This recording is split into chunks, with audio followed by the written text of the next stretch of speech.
श्री भागवत भगवान की है आरती, पापियों को पाप से है पारती। श्री भागवत भगवान की है आरती, पापियों को पाप से है पारती।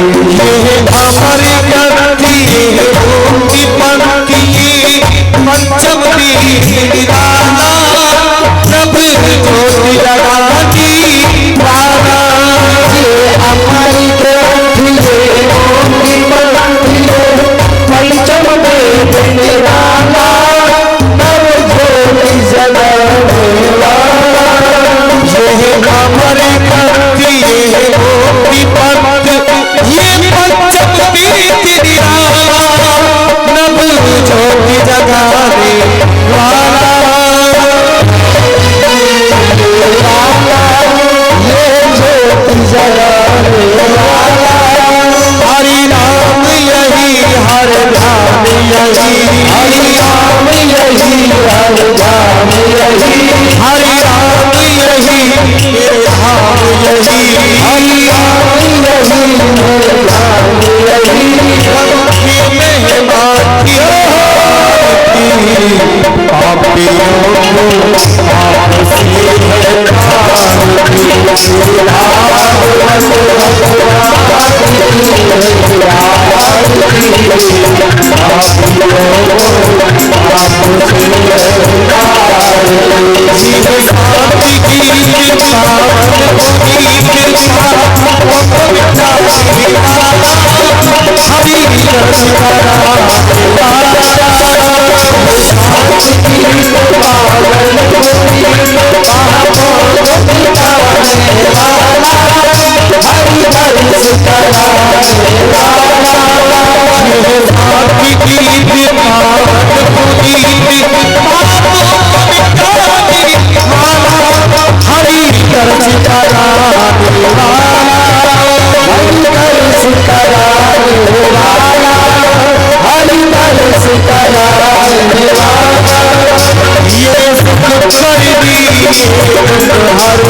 आरती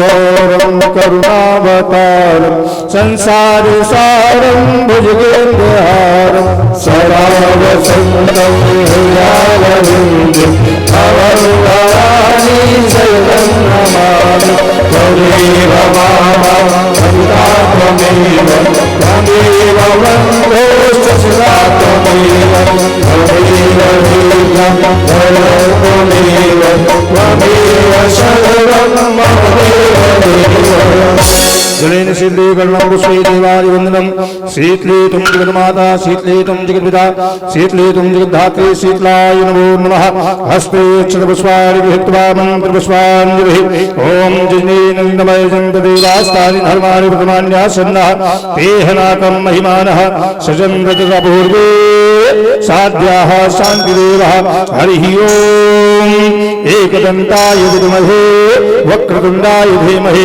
तन्नो श्रीदन्तिः प्रचोदयात् श्रीवन्दितामकुलिजं भगवान् पुण्णागिजादिकदिवे दलसालपुष्पै बिल्लप्रभावदलसे दलमञ्जरेवे त्वां पूजयामि जगदीश्वर मे प्रसीद नानासुगन्धिपुष्पाणि यथा कालो भवान् च पुष्पाञ्जलिर्मया दत्त्वा ग्रहणपरमेश्वरः सुमन सुगन्धित सुमनलय सुगन सुभक्ति अपार पुष्पाञ्जलि अर्पण करो देव करो स्वीकार मंत्र पुष्पाञ्जलिः समर्पयामि प्रेम से वृंदावन बिहारी लाल की भागवत भगवान की यज्ञेश भगवान की सद्गुरुदेव भगवान की संत समाज की जय जय श्री राधे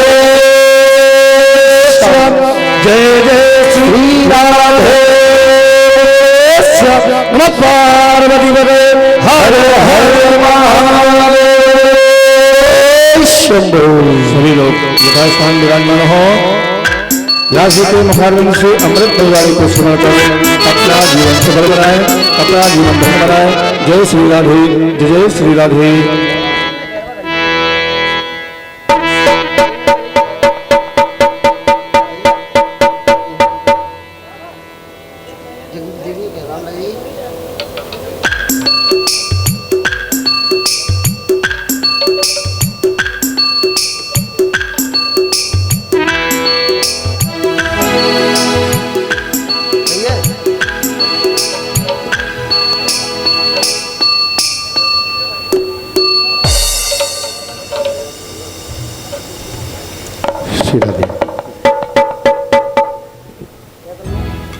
जय श्री राधे, जय जय श्री राधे।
नारायणं नमस्कृत्य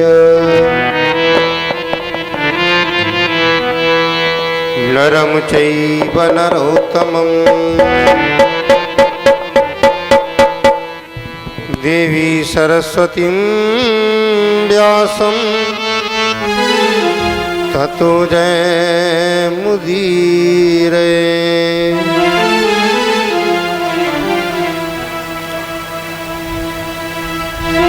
कृष्णाय वासुदेवाय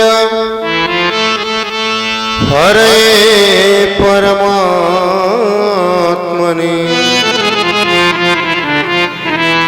प्रणतक्लेशनाशाय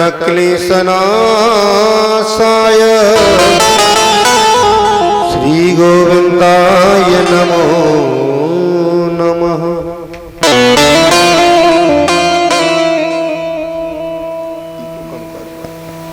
जय राधे। गंगाधराय प्रसवाहनाय शशिशेखराय नमः शिवाय। भवानी शंकरं वंदे श्रद्धा विश्वासरूपिणौ याभ्यां विना न पश्यन्ति सिद्धा स्वान्तस्तमीश्वरम्। जय राधे। श्री गुरु चरण सरोज रज निज मन मुकुर सुधार। वरनौ रघुवर विमल जस जोदायक फल चार। बुद्धिहीन तनु जानिके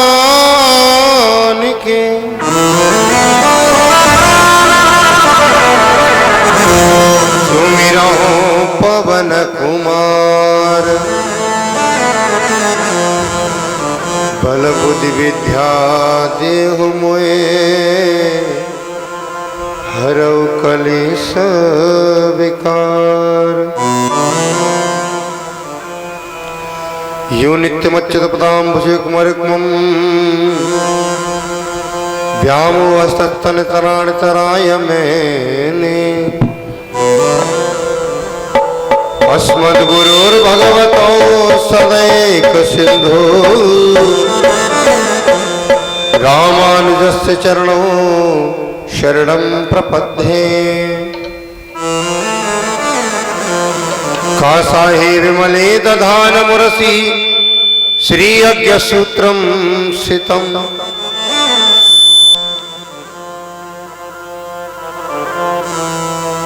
तेषिदण्डाम्बरम् वेदात्मा द्वैसारबोधनचरम् स्वाचार्य भक्तिं यतिं वन्दे वैष्णववृन्दभूषणमहं श्रीदेवनारायणम्।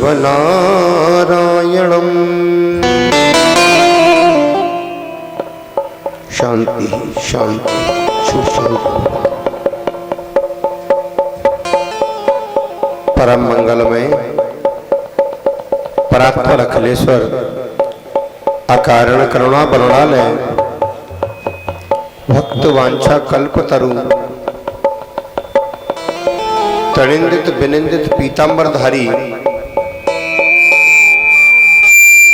भगवान कृष्ण की वांगमयी प्रतिपूर्ति श्रीमद् भागवत महापुराण इसके सानिध्य में विराजे हुए समस्त संत श्री चरण विप्र श्री चरण पिता तुल्य बुजुर्ग आदि शक्ति स्वरूपा माताएं गौरी स्वरूपा बहनें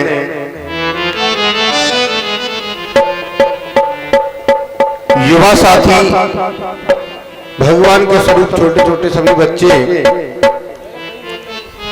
संगीत में सहायता प्रदान करने वाले संगीत वादन करता इस अनुष्ठान के ब्रह्म स्वरूप यज्ञाचार्य महोदय जी सभी में भगवान नारायण का दर्शन करते हुए आप सभी को सादर प्रणाम। राम राम। आइएगा भक्त वृंदजन जिस प्रकार भौरा पुष्प के रस का स्वादन करता है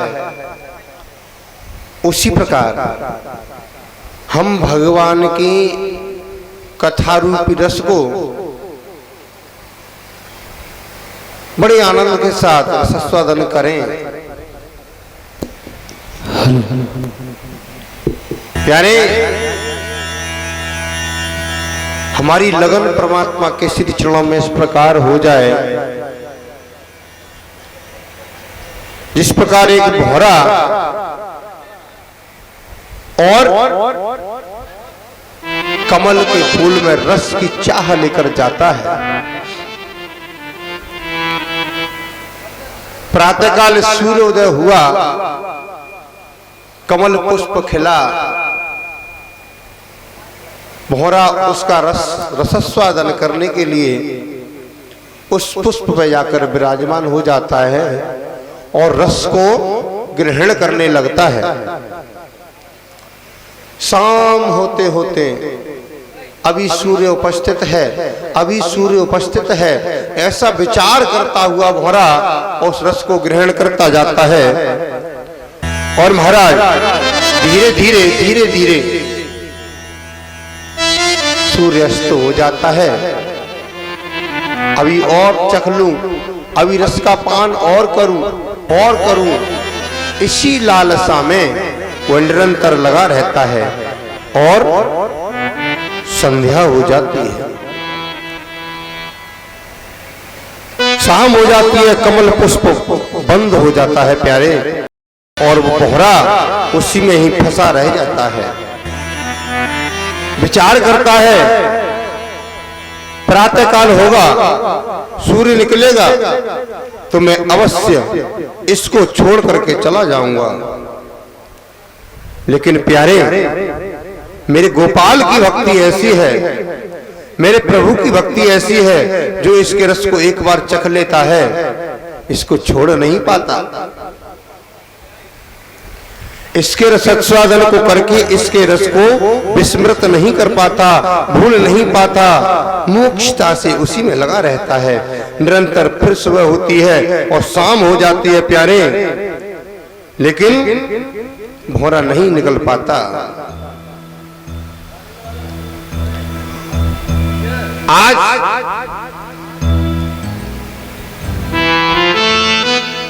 हम मुमुक्षु, हम श्रद्धालु भक्तजन जितने पर भी हैं उसी भौरे के समान हैं। भगवान की भक्ति का रस इतना मधुर है, हमारा मन रूपी भौरा उसका रसास्वादन करते करते करते करते करते करते झिकता नहीं। अगर तृप्ति हो गई होती, अगर तृप्ति हो गई होती तो महाराज निरंतर आए दिन कहीं ना कहीं भगवत अनुष्ठान, भगवत चर्चा, कृष्ण कथा, राम कथा आदि अनुष्ठान चलते रहते हैं। और हमारा मन क्या करता है, बोले सब जगह जाने की चाह रखता है। ठीक उसी प्रकार आप सभी श्रद्धालु भक्त बड़े इस पांडाल में शोभायमान हो रहे हैं, कमल पुष्पों की तरह आप खिले हुए हैं। ये भगवान की अत्यंत कृपा आप पर है।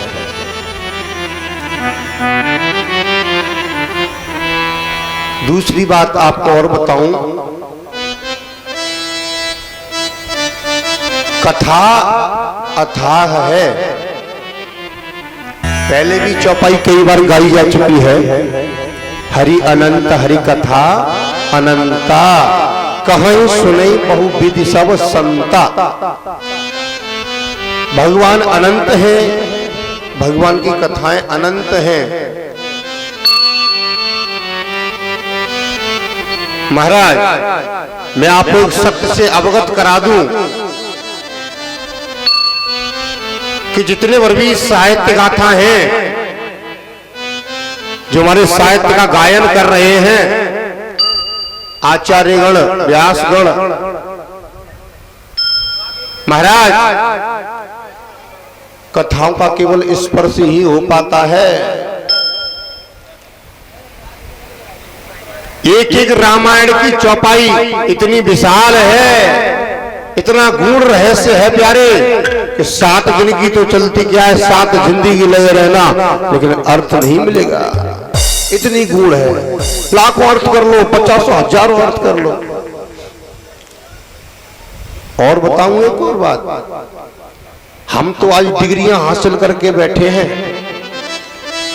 कोई एमए है, कोई पीएचडी है, कोई आचार्य किया हुआ है, कोई शास्त्री किए हुए है, लेकिन प्यारे सूरदास ने कोई डिग्री की थी क्या? मीरा ने कोई डिग्री की थी क्या? ध्रुव के पास डिग्री थी क्या? प्रहलाद के पास डिग्री थी क्या? आप ध्यान दो कि अति हरि कृपा जाहि पर होई, पाम देत यह मार्ग सोई। भगवान की भक्ति को धारण करने के लिए पढ़े लिखे होने की आवश्यकता नहीं है।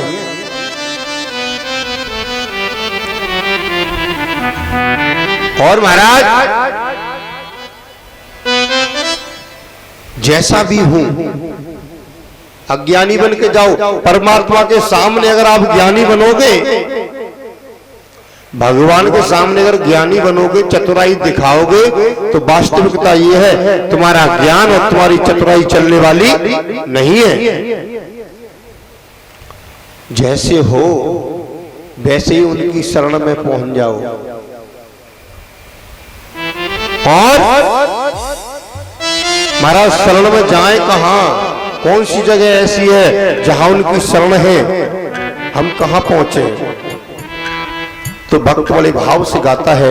और आइएगा कथा में प्रवेश से पूर्व हम और आप भी बड़े भाव से गाएं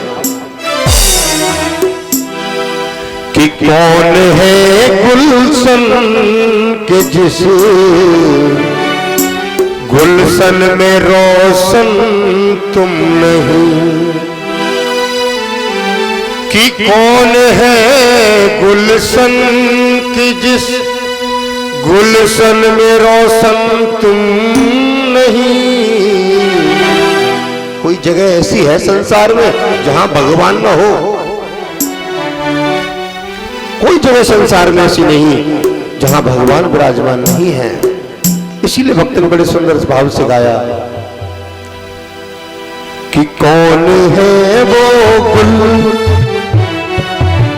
कौन है वो गुल के जिस गुल मैं तेरी खुशबू नहीं। कौन है वो गुल के जिस गुल मैं तेरी खुशबू नहीं। कौन है गुलशन के जिस गुलशन में रोशन तुम नहीं। आए गुलशन के जिस गुलशन में रोशन तुम नहीं।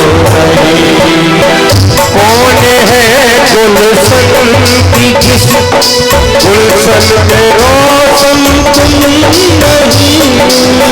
कौन है गुलशन के जिस गुलशन में रोशन तुम नहीं। कौन है वो गुल के जिस गुल मैं तेरी खुशबू नहीं। कौन है गुलशन के जिस गुलशन में तेरी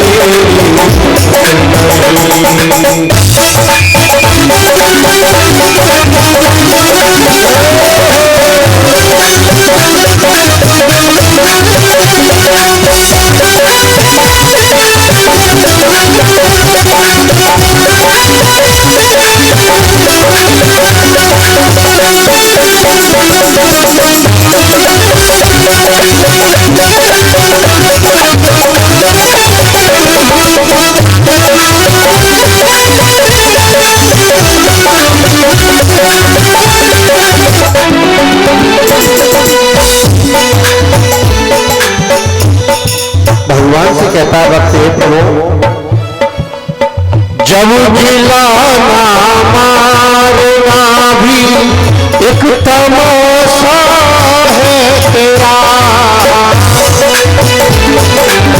मारना भी एक तमाशा है तेरा, जब दिलाना मारना भी एक तमाशा है तेरा, दिलाना मारना भी एक तमाशा है तेरा।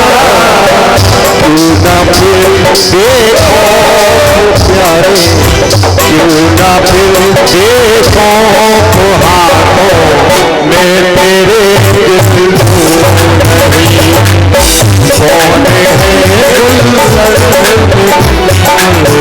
शर्म ताली से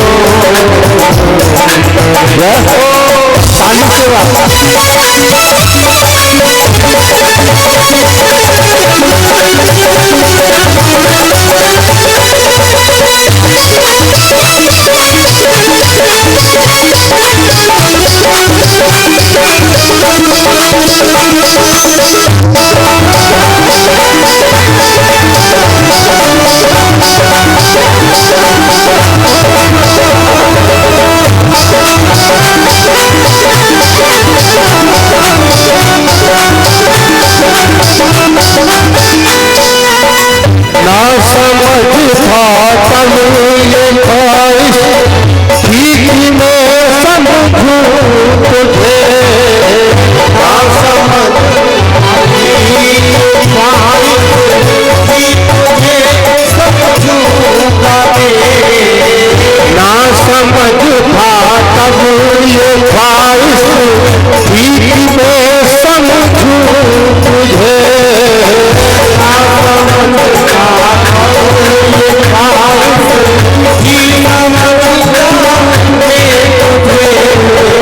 जब समझ आई तो है, जब समझ आई तो कुछ तुझे समझा नहीं, कौन है गुलशन जिसे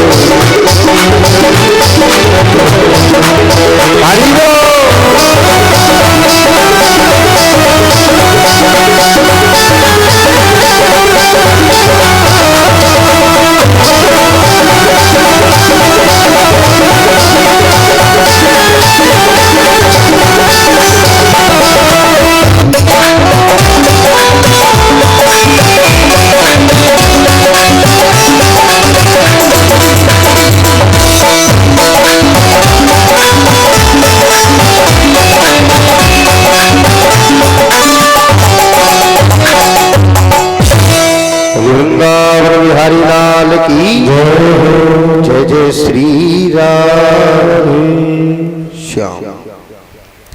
आइएगा कथा में प्रवेश करें। तो महाराज कल की कथा विराम कहाँ हुई? कल की कथा का विराम का ध्यान तो होगा। आए खूब आनंद हुआ, बड़ी धूमधाम से नाचे। क्यों? आज गोकुल में मेरे भगवान कन्हैया का अवतार हुआ। सूक्ष्म में ही राजा परीक्षित को भगवान सुखदेव ने ये कथा सुनाई। प्यारे, जब सूक्ष्म में कथा सुनाई तो राजा परीक्षित कहते हैं, प्रभु पितामह में समरे मंजयी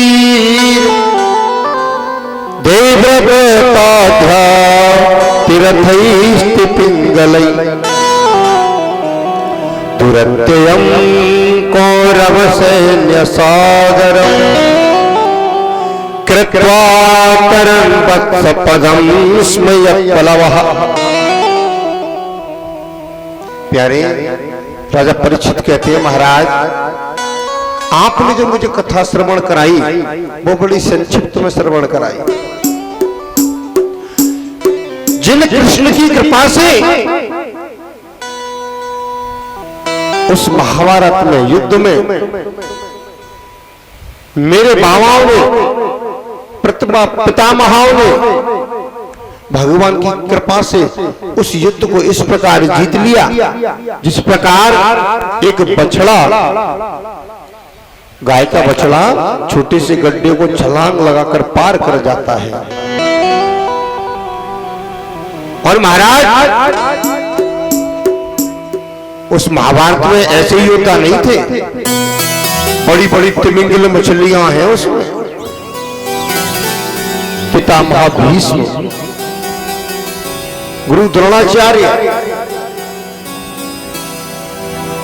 कर्ण, विकर्ण, दुर्योधन, दुशासन, महाराज बड़े बड़े योद्धा हैं। और योद्धाओं की गणना किस प्रकार है प्यारे? एक तो होते हैं पैदल सैनिक, सैनिक होता है एक सैनिक से बराबर युद्ध कर सकता है, ये एक नंबर की क्वालिटी के योद्धा हैं। महाराज उससे बड़ा कौन होता है? उससे बड़ा होता है पर रथी योद्धा कैसा होता है? जो रथ पे विराजमान होकर के युद्ध करता है। और महाराज फिर एक होता है महारथी, एक महारथी योद्धा 10 रथियों से युद्ध कर सकता है। और सेना हो जितनी वर्गी। एक होता है अतिरथी योद्धा। अतिरथी योद्धा कैसा होता है? सूर्योदय हुआ, युद्ध प्रारंभ हो गया और शाम तक सामने जितने आए सबको मार दे, अतिरथी योद्धा होता है। ऐसा कौन था? ऐसे अतिरथी योद्धा हैं पितामह भीष्म, अर्जुन, कर्ण, ये अतिरथी योद्धा थे। सुबह से शाम तक जितने बार भी लड़ने को आए सबको मार दे, लाख आ जाओ, 2 लाख आ जाओ, 10 लाख आ जाओ, सबको मारते चले जाएं, ये अतिरथी योद्धा हैं। और ऐसे योद्धाओं से जिन्होंने मेरे बाबा परबाबा पिताओं की रक्षा की, उन्हीं कृष्ण कथा को आप संक्षिप्त क्यों सुना रहे हो? इसमें कंजूसी क्यों करते हो? प्यारे आज कहने लगे सुखदेव जी राजन, आपका मुखारविंद सूख रहा है, आपका मुखारविंद कुमला गया है, थोड़ा जल पान कर लो। अरे कथा कोई हमारी तुम्हारी तरह तो हुई वहां। सुखदेव जी ने राजा परीक्षित को जब कथा सुनाई तो हमारी तुम्हारी तरह थोड़ी सुनाई। 3-4 घंटा कथा हो गई, बाद बाकी सब आनंद ले रहे। निरंतर 7 दिन 7 रात्रि महाराज निरंतर कथा चली। एक आसन से न सुखदेव जी ने आसन बदला और न परीक्षित जी ने आसन बदला। आज सुखदेव जी के मन की जिज्ञासा हुई कि सुनो, आपको 5 दिन पूर्ण हो गए हैं, 6वां दिवस है, आज आपको जलपान कर लो। तो राजा क्या कहता है परीक्षित? गुरुदेव आपके मुखारविंद से बरसने वाली अमृत रस वर्षा, जिसमें रसी रस वर्षण हो रहा है, उस रस को पान करके मेरे कंठ की, इस शरीर की प्यास चली गई है। अब मुझे भूख प्यास की कोई चिंता नहीं। और सुनो गुरुदेव, इसी प्यास के कारण, इसी मोह में पड़ के तो मैंने राजा को उस महात्मा के गले में मरा हुआ सर्प डाल दिया, तक्षक। अब मैं कदाचित इस माया के चक्कर में, इस कंठ की प्यास के, शरीर की कामना के चक्कर में नहीं रहूंगा। आप मुझे केवल जिसमें रसी रस है ऐसी कृष्ण मधुर कृष्ण कथा मुझे श्रवण कराओ। तो महाराज आज श्री सुखदेव जी कहते हैं, राजन भगवान आनंद के साथ है। माता पृथ्वी गाय का रूप बनाकर जाती है और प्रार्थना करती है, प्रभु बहुत समय हो गया, दुष्टों का भार बढ़ता जा रहा है, अधर्म बढ़ रहा है, धर्म सो गया है, आप मेरा भार उतारने के लिए कब आओगे? महाराज ऐसा ना हो कि जब तक आप आओ देर हो जाए मैं रसातल को चली जाऊं। माता पृथ्वी ने कहा मैं रसातल को चली गई तो महाराज बहुत बात खराब हो जाएगी, आप जल्दी से जल्दी आओ प्रभु। हाथ जोड़कर कहने लगी कि कब आओगे हे प्रभु, कब आओगे, कब आओगे, दुष्टों की पाप बढ़े जाते कब आओगे, कि कब आओगे, कब आओगे, दुष्टों का पाप बढ़ा जाता कब आओगे, देर न हो जाए कभी, देर न हो जाए, देर न हो जाए कभी,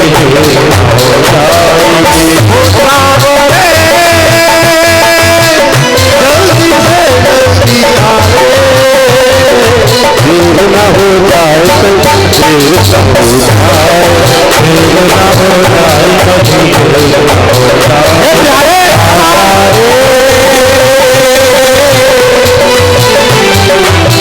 जाए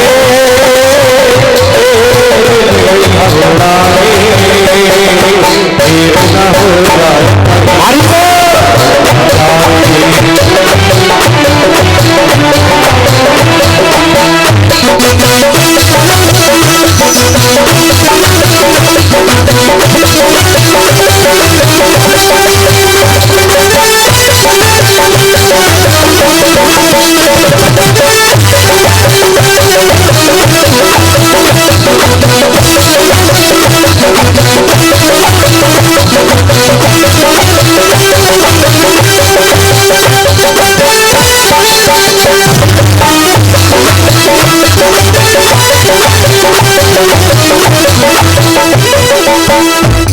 धरती माता कहती है हे प्रभु मुझे निश्चित समय बताइए आप कब आ रहे हो। उधर कंस का अत्याचार बढ़ता जाता है,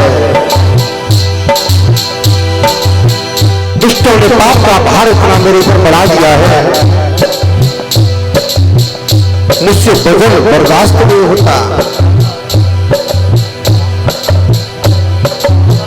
पाप का भार मुझसे अब संभाला जाता है, पाप का भार मुझसे नहीं संभाला जाता है,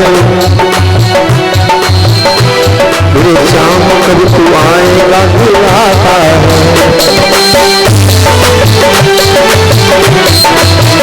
मेरे शाम कब आओगे बुलाता है।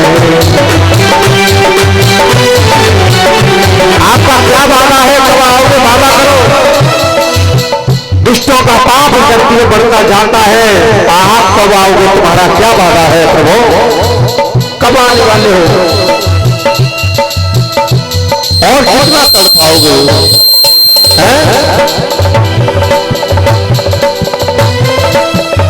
क्यों तड़ पाओगे, कब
भगवान कब आते हैं?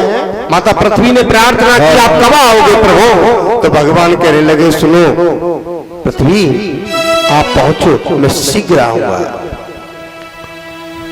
और आप ध्यान रखिए, तुलसी बाबा ने बड़ी सुंदर बात लिखी है, जब जब हो धर्म के हानि बाणे असुर महा अभिमानी, तब तब धरे प्रभु विधि शरीरा, हरहि कृपा निधि सज्जन पीरा। महाराज धर्म की हानि होती है, धर्म जब छोटा पड़ जाता है, पाप बड़ा हो जाता है, बढ़ जाता है, तब मेरे प्रभु उस धर्म की रक्षा करने के लिए, और एक और बात समझ लो, धर्मो रक्षति रक्षतः, धर्मो रक्षति रक्षतः, धर्म से ही धर्म की रक्षा की जाती है। महाराज हमारा आपका धर्म क्या है? धर्म क्या है? सनातन धर्म है ना, जिसका कभी प्रारंभ नहीं हुआ, जिसका कभी मध्य नहीं है और न कभी अंत होगा, जो सबसे पहले है। अगर हम उस धर्म के अंतर्गत रहकर उसके धर्म के अनुकूल वातावरण बरत रहे हैं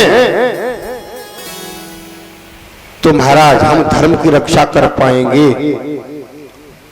अगर धर्म के अनुकूल वातावरण आचरण नहीं है तो आप क्या धर्म की रक्षा करोगे, और वो धर्म कैसे आपकी रक्षा कर पाएगा?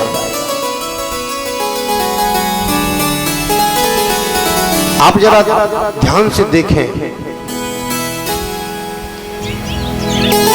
धर्म रक्षति रक्षत, धर्म से ही धर्म की रक्षा की जाती है। और आज मेरे प्रभु धर्म की रक्षा के लिए, वैसे रामचरितमानस में और भी लिखा है बहुत कुछ, कथाएं तो अथाह हैं, राम जन्म के हेतु अनेका, पर्व विचित्र एक अनेक हेतु है राम जन्म के। महाराज भगवान ने कहा, देवतागण भी पहुंचे हैं कि महाराज कंस का अत्याचार बढ़ता ही जा रहा है, आप शीघ्रता से आओ। जय श्री राधे। आज भगवान ने कह दिया मैं अवश्य जल्दी आ रहा हूं, आज मेरे गोविंद का प्राकट्य होने वाला है। लेकिन हम लेकर के चलते हैं भगवान कन्हैया उत्पन्न हुए, प्रकट हुए उस प्रसंग को आज राजा परीक्षित बड़े चाव से सुनता है। वासुदेव रहे साक्षात भगवान पुरुषः पर, जनस्य ते प्रियार्थम संभवन्तु सुरप्रियः। आज ब्रह्मा जी कहते हैं सुनो देवताओं, घबराने की जरूरत नहीं है। मथुरा में वसुदेव नाम के एक राजा हैं महाराज, उनकी पत्नी देवकी के गर्भ से भगवान नारायण प्रकट होने वाले हैं। आज परीक्षित ने प्रश्न कर दिया, महाराज विस्तृत बताइए। तो आप सुनो महाराज, सूरसेन नाम के एक राजा है और सूरसेन नाम के जो राजा है उनका वंश नंद की ओर गोकुल की तरफ जाता है। इधर मथुरा में जो राजा राज कर रहे हैं उनका नाम है उग्रसेन। उग्रसेन महाराज की कोई संतान नहीं है, बड़ी दुखी है। मेरी संतान नहीं है, एक संतान प्राप्त हो जाती तो मेरे बुढ़ापे का सहारा बनती। और प्रत्येक माता पिता पुत्र की कामना वृद्धावस्था के लिए ही करते हैं। महाराज कामना है एक पुत्र हो जाए। महाराज पुत्री तो है देवकी, लेकिन पुत्र नहीं है। पुत्र के लिए यज्ञ कराया गया। आज यज्ञ के द्वारा अभिमंत्रित किया हुआ फल उग्रसेन महाराज की पत्नी को दिया गया। उस फल के कारण उन्हें गर्व है। एक दिन उग्रसेन की पत्नी अपनी सखियों के साथ में वन में विहार करने गई। वहां पर एक द्रुमिल नाम का राक्षस भ्रमण कर रहा था। द्रुमिल नाम के राक्षस ने जैसे ही उग्रसेन की पत्नी को देखा, महाराज आसक्त हुआ। केवल उसकी छाया मात्र पड़ने से गुण आ गया। दृष्टि मात्र पड़ने से गुण आ गया। महाराज आज जो उसके कारण पुत्र उत्पन्न हुआ है, कंस हुआ। ब्राह्मणों ने कहा ये तो वंश का नाश करने वाला है। महाराज जितना बड़ा उद्दंडी होगा। राजा उग्रसेन बोले कपड़ा लपेट के नदी में प्रवाहित कर दो। महाराज नदी में प्रवाहित कर दिया गया। आज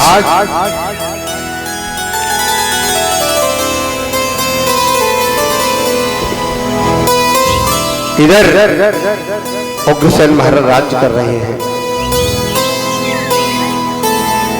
समय निकलता गया, इसका भी पालन पोषण हुआ, बड़ा हुआ। एक दिन नारद जी गए। नारद जी ने उससे कहा तुम्हें पता है तुम कौन हो? बोले नहीं। अरे भाई तुम तो मथुरा के राजा के पुत्र हो। नारद का काम क्या है? भगवान की तरफ किस प्रकार जीव अग्रसर होगा। आज नारद जी ने कंस को बता दिया कि तुम मथुरा के राजा हो, तुम्हारे पिता वहां राज्य कर रहे हैं, आपको इस तरह जल में बहा दिया गया था। अब तुम्हारा जो युवा है, पुष्ट है, आया।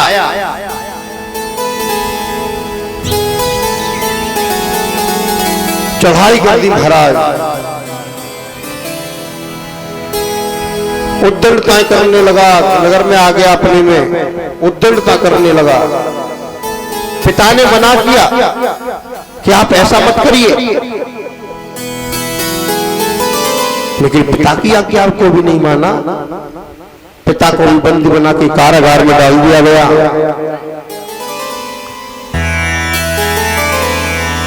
आज प्यारे राज्य कर रहा है।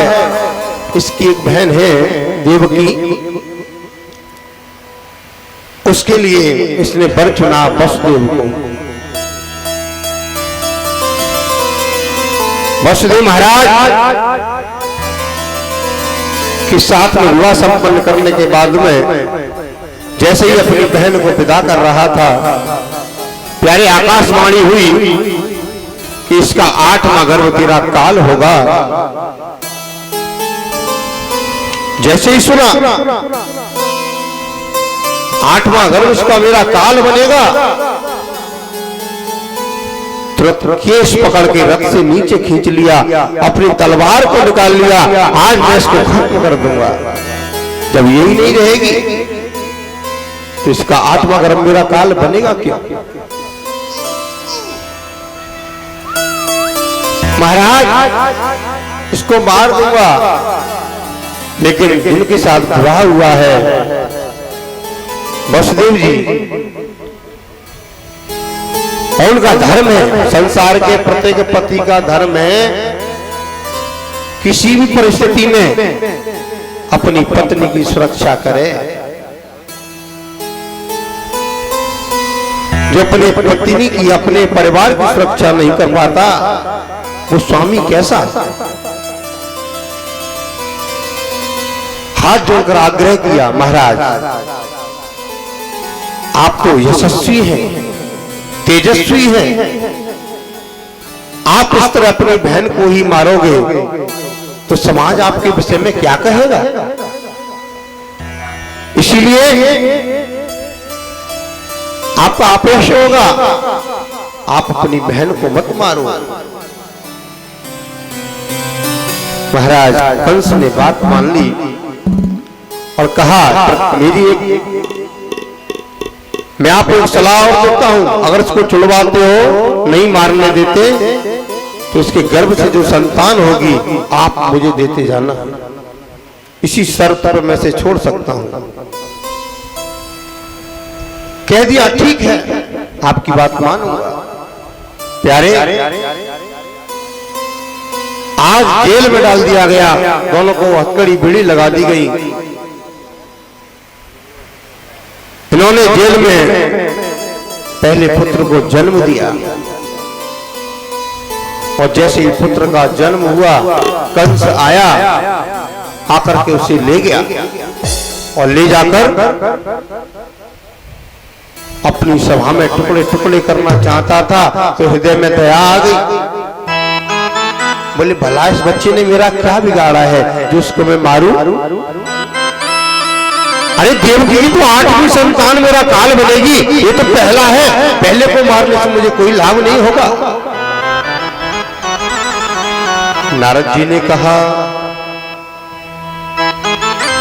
अरे ये तो दयावान बन गया, और जब दयावान हो जाएगा तो महाराज फिर तो पुण्य का लेखा जोखा बढ़ जाएगा इसका।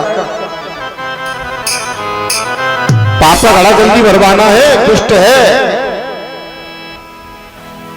प्यारे आज नारद जी ने समझाया कंस, ए महाराज आप किसको आखिरी व पहला कह रहे हो, इन देवताओं की चाल समझ में नहीं आती।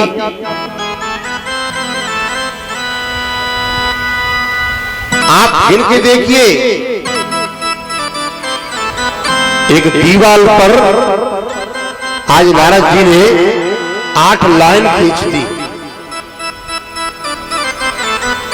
और कंस से कहा इधर से गिनोगे तो 8वीं लाइन पहली होगी, और इधर से गिनोगे तो 8वीं लाइन पहली हो जाएगी। अतः देवताओं की चाल का कुछ पता नहीं है। कंस ने बात समझ ली और उसको मार दिया। इसी प्रकार एक एक संतान जन्म लेती जाती है और महाराज वह मारता जाता है। 6 संतानें अब तक मार चुका है और 7वें के रूप में कीर्तिमंतम प्रथमजम कंसायानक दुंदुभिः अपरयामास कृच्छेण सौंदतादपि विप्लः। पहला पुत्र जो हुआ देवकी के, उसका नाम था कीर्तिमान। 6 पुत्र मारे गए। 7वें में आज महाराज देवकी गर्भ में जो बालक आया है बड़ा ही तेज है। गर्भ का दर्शन करने के लिए जैसे ही कंस गया है, महाराज इतना प्रकाश उस तेज को देख भी नहीं पाया। महाराज भयभीत होकर वहां से आ गया। और अब की बार मेरे शेष नाग स्वरूप बलदेव भैया आए हैं 7वीं संतान के रूप में। मेरे प्रभु को बड़ी चिंता हुई, मेरे गोविंद को बड़ी चिंता हुई कि पहले तो ये लक्ष्मण गण के गए थे तो अपने मन की नहीं कर पाए, अब की बार मन की कैसी, ध्यान देना, मन की ऐसी नहीं कर पाए। लक्ष्मण जी जब एक दिन वन में प्रभु श्री राम के चरण दबा रहे थे, रात्रि हो गई, रात्रि काल अधिक हो गया। भगवान श्री राम की आंख खुली और कहा लक्ष्मण तुम सोए नहीं? बोले नहीं कोई बात नहीं, अभी सो जाऊंगा, थोड़ी सेवा और करने दो ना। सेवा करते रहे, फिर अर्धरात्रि के बाद फिर नेत्र खुले। भगवान बोले अरे लक्ष्मण तुम अभी तक जगे हो, सोए नहीं? जाओ मेरा आदेश है, जाके सो जाओ। आज बलदाऊ भैया ने यही सोचा, पहले तो आपने सेवा करने नहीं दी, मैं छोटा था, अब की बार तुम्हारी नहीं चलेगी, मेरी चलेगी, जी भर की सेवा करूंगा। आज शेषनाग स्वरूप बलदाऊ भैया देव की गर्भ में है। भगवान ने योग माया को आदेश किया, जन्म